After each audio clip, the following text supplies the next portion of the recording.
যে আজকের দিবসে শ্রীধাম বৃন্দাবনে শ্রী রাধা রমন বিগ্রহ প্রকট হয়েছিলেন। আজকের এই দিবসে কার কাছে প্রকট হয়েছিলেন? তিনি প্রকট হয়েছিলেন গোপাল ভট্ট গোস্বামী পাদের কাছে। আসুন সেই গোপাল ভট্ট গোস্বামী পাদের জীবনী কথা কিঞ্চিত আস্বাদন আমরা করব। জয় জয় রাধে, জয় জয় শ্যাম, জয় জয় শ্রী বৃন্দাবন ধাম।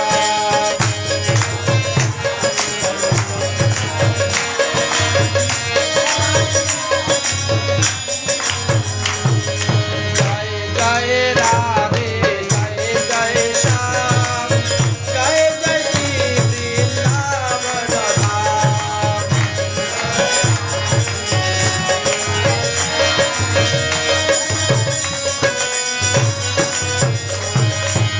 पावन राधे पावन श्याम, पावन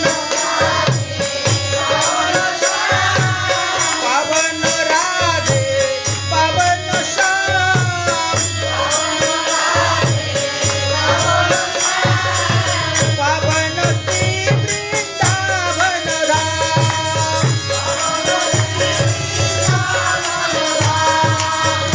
जय राधे, जय जय श्याम, जय जय श्री वृंदावन धाम।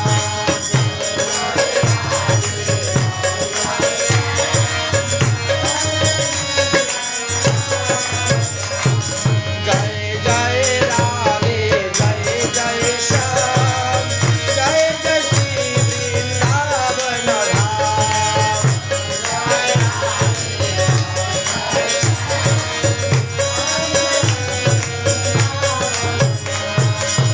जय गंगा, जय जमुना, जय गंगा, जय जमुना, जय पूर्णिमा, जय पूर्णिमा, जय जमुना, जय कृष्ण बंशी घाट जमुना। जय जय राधे, जय जय श्री वृंदावन धाम।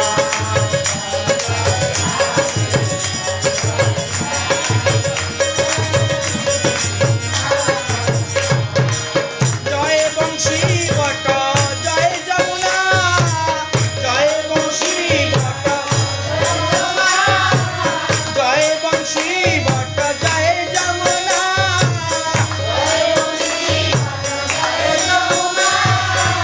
জয় বৃন্দাবন, জয় পুলিনা।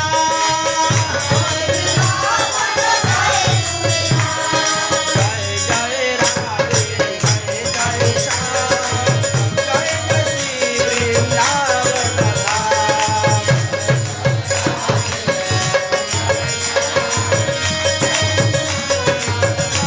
बोलो वृंदावन धाम की, राधा रमन भगवान की, राधा रमन जयंती की। আজকের এই দিবসে গোপাল ভট্ট গোস্বামী পাদের প্রেমেতে সন্তুষ্ট হইয়া শালগ্রাম শিলা হইতে রাধারমন বিগ্রহ প্রকট হয়েছিলেন। আমরা জানি শালগ্রাম শিলা বিষ্ণুর অবতার, নারায়ণের অবতার। তুলসী দেবীর অভিশাপে নারায়ণ শালগ্রাম শিলা হয়েছে। এই শিলা একমাত্র সমস্ত বিশ্বের মধ্যে নেপালের কৃষ্ণ গণ্ডকী নদীর দামোদর কুণ্ডের মধ্যেই পাওয়া যায়, অন্যত্র আর কোথাও নেই সারা বিশ্ব ব্রহ্মাণ্ডের মধ্যে। আর গিরিরাজ গোবর্ধন শিলা একমাত্র বৃন্দাবনের গোবর্ধনী পর্বতের উপরই পাওয়া যায়, এছাড়া বিশ্বের আর দ্বিতীয় কোথাও নেই। এই দুটি হলো আমাদের শৈলময়ী বিগ্রহ। এই যে গোপাল ভট্ট গোস্বামী পাদ বললাম, এই গোপাল ভট্ট গোস্বামী পাদ জন্মগ্রহণ করেছিলেন তিনি দক্ষিণ ভারতে। দক্ষিণ ভারতে তিনি জন্মগ্রহণ করেছিলেন 1503 খ্রিস্টাব্দের পৌষ মাসের কৃষ্ণপক্ষ তৃতীয়ায় জন্মগ্রহণ করেছিলেন। কলিযুগ পাবন অবতার গৌরাঙ্গ মহাপ্রভু যখন তিনি তীর্থ ভ্রমণ করতে গিয়েছিলেন, তখন গোপাল ভট্ট গোস্বামীপাদ ছিলেন ছোট্ট শিশু। মহাপ্রভু তাদের বাড়িতে 4 মাস ছিলেন, কৃষ্ণ কথা আলোচনা করেছিলেন। গোপাল ভট্ট গোস্বামীপাদ মহাপ্রভুর নামে, প্রেমেতে, লীলাতে বড় মুগ্ধ হয়ে গিয়েছিলেন। তাই মহাপ্রভুর সঙ্গেতে তিনি তীর্থ ভ্রমণ এবং বৃন্দাবনে আসার জন্য তৈরি হয়ে গিয়েছিলেন। মহাপ্রভু বললেন, এখন না, তুমি কিছুদিন বাড়িতে অবস্থান করো, যতদিন তোমার মাতা পিতা জীবিত আছে ততদিন তুমি বাড়িতে থাকো। মাতা পিতা মৃত্যুর পরে তুমি বৃন্দাবনে আসবে, তখন আমি তোমাকে সাধ্য সাধন তত্ত্ব শিক্ষা দিব। এই কথা মহাপ্রভু বলে 4 মাস অবস্থান করে চলে গিয়েছিলেন। এই যে গোপাল ভট্ট গোস্বামী, তিনার বাপ কাকা যেটা তারা ছিল 3 জন, অর্থাৎ বঙ্কট ভট্ট, মল্লিক ভট্ট আর প্রবোধানন্দ সরস্বতী। এরা 3 জনই ছিলেন রামানুজ বৈষ্ণব সম্প্রদায়ের দীক্ষিত বৈষ্ণব। কিন্তু মহাপ্রভুর মত, মহাপ্রভুর পথ এবং মহাপ্রভুর শ্রীমুখ হইতে যখন তারা 3 মাস কৃষ্ণ কথা শ্রবণ করলেন, তখন তাদের মুখেও কৃষ্ণ কৃষ্ণ আসতে শুরু হয়ে গেল। রামানুজ সম্প্রদায় ত্রিদণ্ডের সন্ন্যাসী হয়ে তিনি গৃহস্থ আশ্রমে অবস্থান করতেন প্রবোধানন্দ সরস্বতী পাদ। গোপাল ভট্ট গোস্বামী পাদের বয়স তখন কত ছিল? 8 বৎসর বয়স ছিল। মহাপ্রভুর সঙ্গে তিনি সাক্ষাৎ করলেন, মহাপ্রভুর অদরামৃত তিনি গ্রহণ করলেন, মহাপ্রভুর কৃপালাভ তিনি করেছিলেন, মহাপ্রভুর নিকট থেকে হরিনাম প্রেম তিনি পেয়েছিলেন এবং মহাপ্রভুর কৃপাতে রঙ্গনাথজির সেবা তিনি বহুদন করেছিলেন। যখন তিনার মাতা পিতা অপ্রকট হয়ে যান, মাতা পিতা অপ্রকট হওয়ার পরে তিনি তখন সেখান থেকে তীর্থ ভ্রমণে বেরিয়ে যান। আর তীর্থ ভ্রমণ করতে করতে তিনি গিয়ে নেপালে গণ্ডকী নদীর তীরে গিয়ে উপস্থিত হন সেই দামোদর কুণ্ডে। যখন তিনি সেই দামোদর কুণ্ডেতে দণ্ডবত প্রণাম করতেছেন, তখন কে যেন বলতেছে, ওরে গোপাল, তুমি আমাকে নিয়ে বৃন্দাবনে যাও। চতুর্দিকে তাকাচ্ছে, কাউকে দেখতে পাচ্ছে না। বারবার এইভাবে বলছেন, ওরে গোপাল, তুমি আমাকে নিয়ে বৃন্দাবনে যাও। কে ডাকতেছে, কে বলতেছে, কোনো লোক দেখা যাচ্ছে না। স্নান করতে গিয়েছেন, জলের ভিতরে ডুব দিয়েছেন, জলের ভিতরেও তিনার আওয়াজ গিয়ে পৌঁছে যাচ্ছে, গোপাল আমাকে নিয়ে যা বৃন্দাবনে। আশ্চর্য কথা, কে ডাকতেছে কিছুই তো বুঝতে পারছেন না। তখন গোপাল ভট্ট গোস্বামী পাদের মনে হলো যে এটা তো দামোদর কুণ্ড, এই কুণ্ডেতে শালগ্রাম শিলা উৎপন্ন হন। শালগ্রাম শিলা হলেন সাক্ষাৎ ভগবানের বিগ্রহ। এতে প্রাণ প্রতিষ্ঠা করতে হয় না, চক্ষুদান করতে হয় না, তুলে এনে পূজা করলেই কৃতার্থ হওয়া যায়। তাই তিনি ডুব দিয়ে একটা শালগ্রাম শিলা তুললেন। তিনি ডুব দিয়ে কি করলেন? একটা শালগ্রাম শিলা তুললেন। ওই শালগ্রাম শিলা তুলে তিনি একটা কাপড়ের মধ্যে বেঁধে রাখলেন, রেখে আবার ডুব দিচ্ছেন। আবার যেন কে বলছে, গোপাল আমাকে নিয়ে যা, আর একটা শালগ্রাম শিলা তুলতেছেন। এইভাবে করতে করতে 12 বার ডুব দিয়েছেন, 12টা শালগ্রাম শিলা তুলেছেন। এক একটা শালগ্রাম শিলা এত বড় বড়। আমাদের বৃন্দাবনে 1.25 মণ ওজনের শালগ্রাম শিলা আছে। 1.25 মণ ওজন, চিন্তা করতে পারছেন? তো শালগ্রাম শিলা এইভাবে 12টা শালগ্রাম শিলাকে তিনি কি করবেন, তখন একটা ঝুড়ির মধ্যে রেখেছেন, টুকরির মধ্যে রেখে মাথায় করে ওই কাপড় দিয়ে ঢেকে মাথায় করে নিয়ে পরিক্রমা চলছে। যেখানে যান ওখান দিয়ে নামান, বা ওখানে ফুল তুলসী চন্দন দিয়ে পূজা করেন, ভোগ লাগান, আবার মাথায় করে নিয়ে আবার রওনা। এইভাবে ঘুরতে ঘুরতে ঘুরতে ঘুরতে তিনি হরিদ্বারে এসে উপস্থিত হয়েছেন। হরিদ্বারে এসে উপস্থিত হয়েছেন। হরিদ্বারের একটি স্থানের নাম আছে সাহারানপুর। ওখান থেকে বেশ কিছু দূরে দেববন্ধ গ্রামেতে শুভযাত্রা করলেন। সেখানে তিনি হরিনাম প্রেম বিতরণ করলেন। একদিন গ্রামের এক ভক্ত তিনার কাছে এসে উপস্থিত হয়ে কান্না করতে শুরু করলো যে আমি সন্তানহীন, আপনি কৃপা করে আমাকে একটি পুত্র সন্তান দান করুন। তিনি বললেন, শালগ্রাম সেবা পূজা করো, ফুল তুলসী দিয়ে একানে প্রণাম করো, প্রণাম করে জানাও ভগবানকে, জানাও ভগবান হলেন দেওয়ার মালিক, তুমি ভগবানকে জানাও। আর যদি ভগবানের কৃপায় তোমার পুত্র সন্তান হয়, তাহলে তুমি আমাকে কি দিবে? বলে আমি সেই পুত্র আপনাকে দান করে দিব আপনার সেবার জন্য। আমি পুত্র দান করে দিব সেবার জন্য, সারা জীবন আমার এই পুত্র আপনার সেবা করবে। গোপাল ভট্ট গোস্বামী পাদ বললেন ঠিক আছে তাই হোক। এই তো গোপাল ভট্ট গোস্বামী পাদ সাহারনপুরে হরিনাম প্রচার করে এবার বৃন্দাবনের দিকে রওনা হয়ে গেলেন। ওই 12টি শালগ্রাম শিলা সঙ্গে করে নিয়ে বৃন্দাবনে এসেছেন। প্রতিদিন তিনি শ্রদ্ধার সহিত, প্রেমের সহিত, ভক্তির সহিত শালগ্রাম শিলাকে স্নান করান, শৃঙ্গার করান, সেবা যত্ন করে যাচ্ছেন। প্রতিটি মন্দিরে মন্দিরে বড় বড় বিগ্রহ আছে, আর সেই বিগ্রহ সবাই সেবা পূজা করতেছে, বিগ্রহের 16 প্রকার শৃঙ্গার করতেছে, কিন্তু তিনি তো বিগ্রহের আর শৃঙ্গার করতে পারেন না। কাপড় পরানো বা ফুল দেওয়া, দুল দেওয়া, বিভিন্ন রকম অঙ্গ শৃঙ্গার করতে পারছেন না। এই জন্য তিনার মনের মধ্যে বড় দুঃখ। এই যে গতকালকে আমাদের নৃসিংহ চতুর্দশী ব্রত গেল, এই নৃসিংহ চতুর্দশী ব্রতের দিন ইনি নির্জলা ছিলেন। নির্জলা ছিলেন না, সমস্ত দিন খালি কান্নাই করেছেন, কান্নাই করেছেন। আমি অভাগা, আমি পাপী, আমার সাধন ভজন হচ্ছে না, আমার ভক্তি নাই। 5 বৎসরের বালক প্রহ্লাদের ভক্তিতে সন্তুষ্ট হইয়া ভগবান ফটিকের স্তম্ভ থেকে প্রকট হয়ে গেলেন, আর আমি এতদিন ধরে সেবা পূজা করে যাচ্ছি, আমার শালগ্রাম থেকে ভগবান প্রকট হচ্ছেন না। এই তো বিরহ, এই তো দুঃখ, এই তো কান্না। কান্না করতে শুরু করেছেন, অজস্র পরিমাণে কান্না করতেছেন যে মানুষ কত সুন্দরভাবে ঠাকুরকে সাজায়, শৃঙ্গার করে, কিন্তু আমার দ্বারা হলো না। নৃসিংহ চতুর্দশী ব্রত উপলক্ষে বড় বড় ধনী ধনী ব্যক্তিরা প্রত্যেকে মন্দিরে মন্দিরে ঠাকুরের পোশাক দান করে দিয়ে যাচ্ছে। তিনার কাছেও গিয়েছে, বাবা এই দেখো তো কোন পোশাকটা তোমার ঠাকুরের গায়ে লাগবে। বাবা রে, আমার ঠাকুর তো বেগুনের মতো গুলগাল, ওখানে আর কি পোশাক পরাবো রে বাবা, আমার কাছে পোশাক হবে না। মনে দুঃখ, আফসোস। গোপাল ভট্ট গোস্বামী বাদ সমস্ত দিন এইভাবে কান্না করতে করতে রাত্রিবেলা যখন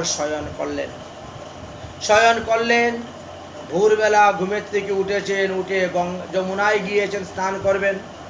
স্নান করে যমুনা থেকে 1 কলস জল নিয়ে এসেছেন। এসে এবার তিনি কি করবেন? এবার তিনি ঠাকুর জাগাবেন।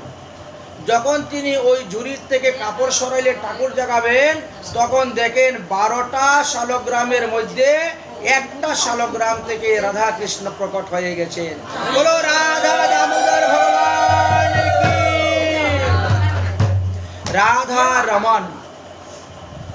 রাধা রমন ভগবান প্রকট হয়ে গেলেন সেই বিগ্রহ থেকে।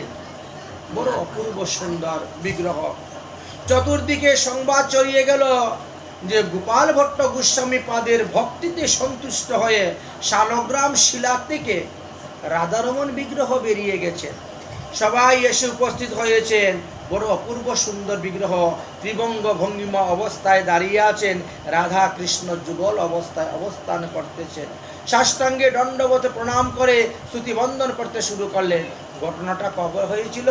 1599 সংবৎসর, অর্থাৎ 1542 খ্রিস্টাব্দে।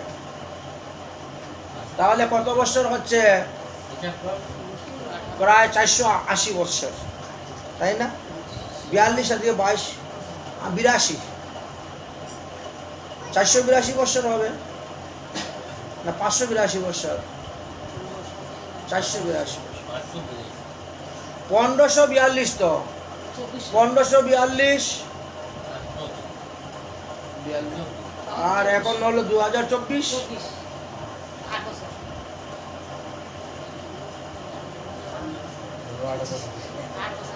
হ্যাঁ না না 428 এখন।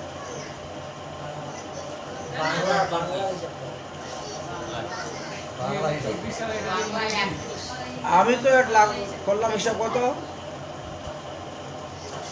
চাইলাম 482তে কেন তুলো, মানে মোটামুটি 500 বছর। কেন বললাম? এই 500 বছরের মধ্যে ওই মন্দিরে আজ পর্যন্ত একটা দিয়াশলাইয়ের কাঠি জ্বালানো হয় নাই। ওই যে বিগ্রহ প্রকট হয়েছিলেন যেদিন, সেই দিন কাঠে কাঠে ঘর্ষণ করে যে অগ্নি প্রকট করা হয়েছিল, সেই অগ্নি দিয়ে আরতি করা হয়, সেই অগ্নি দিয়ে রান্না করে, আজ অবধি সেই অগ্নি অবস্থান করতেছেন। হ্যাঁ, অখণ্ড প্রদীপ, সেই অগ্নি এখন পর্যন্ত সেখানে চলতেছে। ওই মন্দিরে এভাবে লাইট উইট নেই, গ্যাসের চুলায় রান্না হয় না, ওই অগ্নির দ্বারাই রান্না হয়, ওই অগ্নির দ্বারাই প্রতিদিন হোম যজ্ঞ হয়, তারপরে গিয়ে রান্না হয়, তারপরে ভগবানের ভোগ লাগে। কেন হিসাবটা করলাম যে এত বছর পর্যন্ত কোনো মেস লাইট, কোনো গ্যাস লাইট, কোনো দিয়াশলাই কাঠি ব্যবহার করা হয় নাই, আজ অবধি আছে। তাই বৃন্দাবনে রাধা রমণ বিগ্রহ যখন আপনারা ওই নিধুবন দর্শন করবেন, নিধুবন দর্শন করার পরেই 2 নম্বর গেট দিয়ে বেরোবেন। 1 নম্বর গেট দিয়ে ঢুকবেন, 2 নম্বর গেট দিয়ে বেরিয়ে গিয়েই সোজা রাধারমণ পেয়ে যাবেন। রাধারমণ দর্শন করার পরে আমরা গোপাল ভট্ট গোস্বামীর সময় দর্শন করি, আর তারপরে গোকুলানন্দ দর্শন করতে যাই। সেখান থেকে ঘুরে এসে গোপীনাথ দর্শন করে তারপরে এদিকে বেরিয়ে আসি। বুঝেছেন? এই হলো সেই রাধারমণের কথা বলা হয়েছে। শ্রী রূপ গোস্বামী পাদ, সনাতন গোস্বামী পাদ, বৃন্দাবনের অন্যান্য বৈষ্ণবগণ, ব্রাহ্মণগণ, গোস্বামীগণ, সাধুগণ, ভক্তগণ যখন শুনতে পেলেন যে ভুবন মোহন রূপ ভগবান প্রকট হয়েছেন, তখন সবাই দর্শন করার জন্য আসলেন। জয় নন্দ লালা, জয় গোপালা, জয় নন্দ লালা, জয় গোপালা, শ্রী রাধে গোবিন্দা, ও শ্রী রাধে গোবিন্দা, মনে ভজলে হরি কা প্যারা নাম হে, শ্রী রাধে গোবিন্দা, শ্রী রাধে গোবিন্দা, মনে ভজলে হরি কা প্যারা নাম হে, শ্রী রাধে গোবিন্দা, ও শ্রী রাধে মনে ভজলে হরি কা প্যারা নাম হে, শ্রী রাধে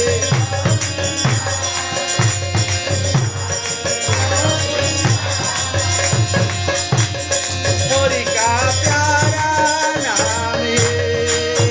बल जय नंद लाला, जय गोपाला, जय नंद लाला, जय गोपाला, श्री राधे गोविंदा, मन भजले हरि का प्यारा नाम है।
যদিও আমরা মনে করি শালগ্রাম শিলা ঐশ্বর্য মার্গের ভজন,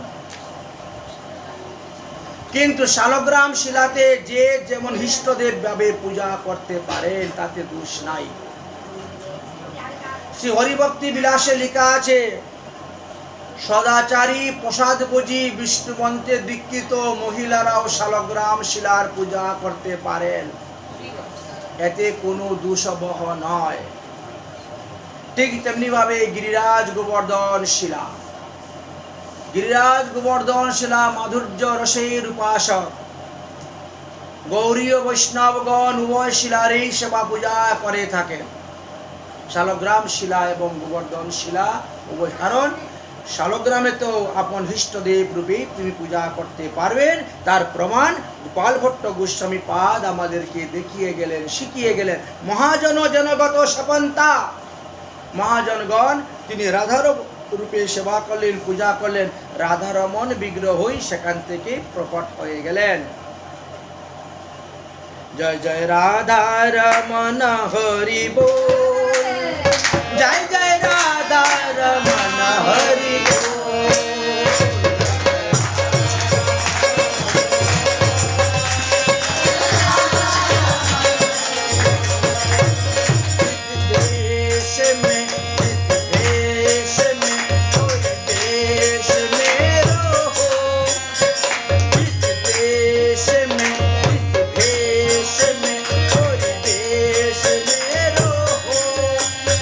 राधा रमन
गुप्त कुंड में,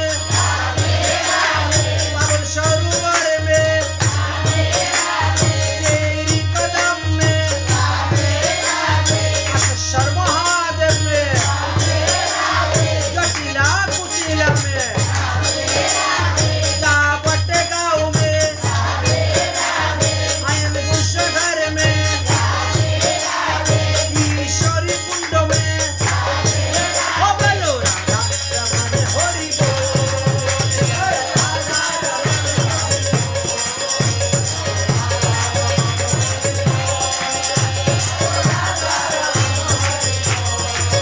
बोलो कपिला वन में,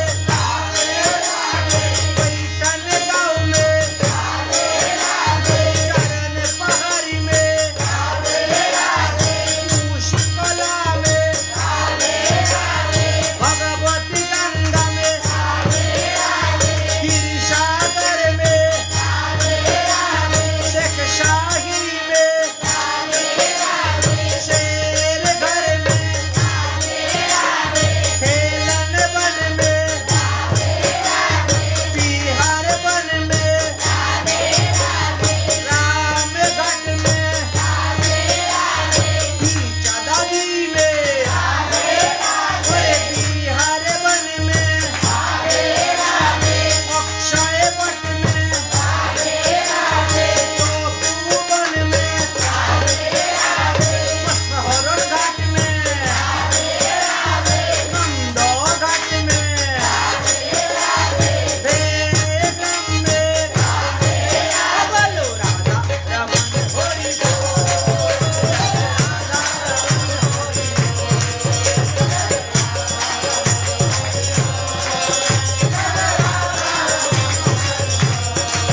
बोलो, जमनगढ़ पार में, बसेरा वन में, माट वन में, अंजीर वन में, बंशी वट में, बेल वन में,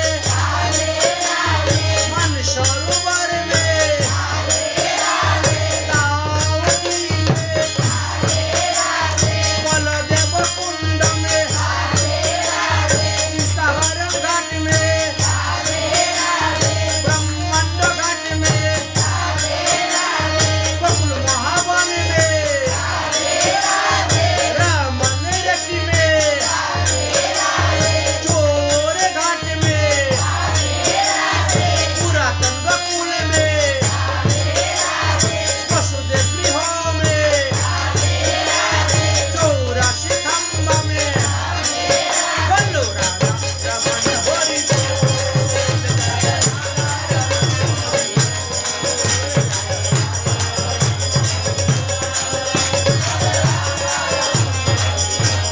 जय जय श्री राधे। प्रेम दाता निताई बोले, गौर हरि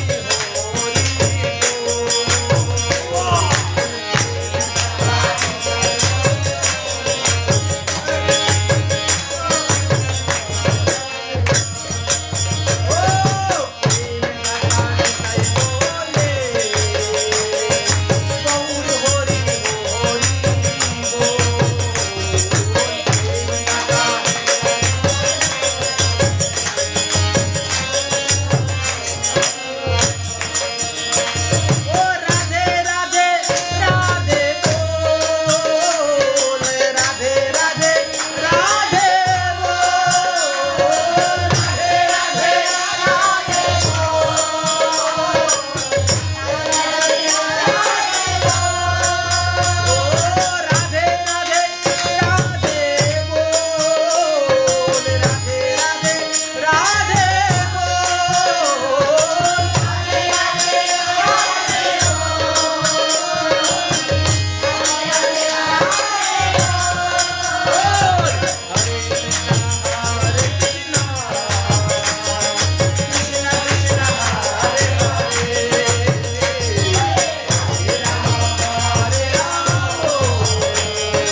রাধে কৃষ্ণ,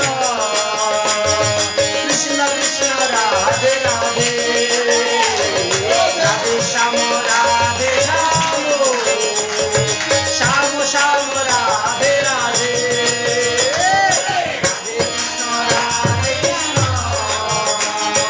কৃষ্ণ কৃষ্ণ রাধে রাধে, রাধে শ্যাম রাধে শ্যাম, শ্যাম শ্যাম রাধে রাধে, রাধে কৃষ্ণ রাধে কৃষ্ণ, কৃষ্ণ কৃষ্ণ রাধে রাধে, রাধে শ্যাম রাধে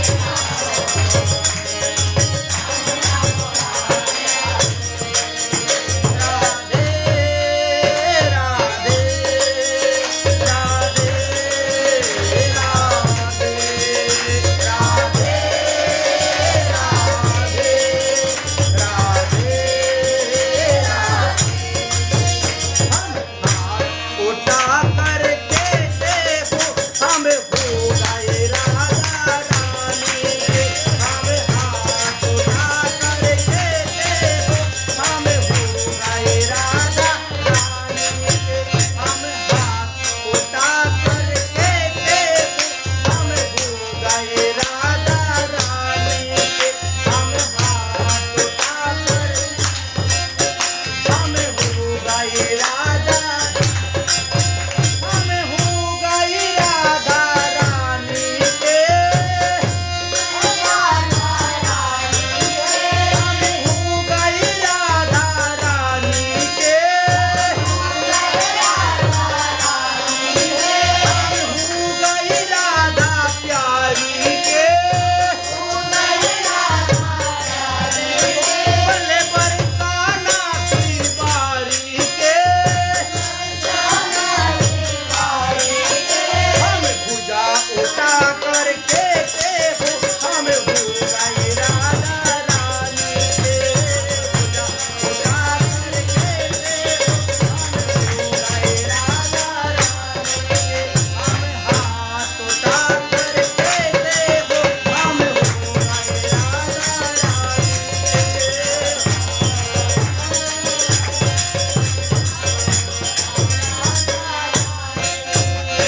जय जय श्री राधे श्याम, बोलो राधा रमन भगवान की, गोपाल भट्ट गोस्वामी पाद की, राधा रमन जयंती की, वैशाखी पूर्णिमा तिथि की, माघी पूर्णिमा तिथि की, श्रीनिवास आचार्य प्रभुर आविर्भाव तिथि की, ঈশ্বর পুরীপাদের আবির্ভাব তিথি কি, মাধবেন্দ্র পুরীপাদের তিরুভাব তিথি কি, আপন আপন গুরুদেব কি, আপন আপন ইষ্টদেব কি, হরিনাম সংকীর্তন কি, ফুল করতাল কি, গাওয়া বাজইয়া কি, জয় জয় শ্রী রাধে।